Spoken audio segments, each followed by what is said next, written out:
अगर सर्दियों में आपको भी मक्की की रोटी की जगह चावल की रोटी अच्छी लगती है तो आप इस तरीके से बना सकते हैं। हम रोज़ बनाते हैं। तो मैंने यहाँ पर 2 कटोरी चावल का आटा लिया है। उसके बाद यहाँ पर नॉर्मल पानी से इसका डो तैयार करना है।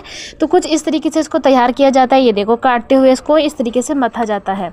उसके बाद यहाँ पर इसकी लोई बनाएंगे गोल गोल मीडियम साइज़ की इस तरीके से। और हाथों से मैं ये रोटी बनाती हूँ तो इस तरीके से आप हाथों से इसको बना सकते हैं। चकले बेलन से भी आप इसको बना सकते हैं। तो हाथों से इतनी शानदार रोटी हमारी बन करके तैयार है। एकदम गर्मा गर्म तवा होना चाहिए, अच्छे से गर्म होना चाहिए। उसके बाद यहाँ पर रोटी को डाल देंगे, फिर इसको एक साइड से दूसरी साइड से पलट देंगे। उसके बाद यहाँ पर चूल्हे में नीचे घेई में लगा देंगे, साइड में खड़ी कर देंगे, ऊपर से दूसरी रोटी डाल देंगे। तो फटाफट से बन के तैयार हो जाती है हमारी एकदम एकदम करारी क्रिस्पी चावल की रोटी बनके तैयार हो जाती है। ये लीजिए फूली फूली। और यहाँ पर साथ में हमने लिया है साग, जो कि फेवरेट है।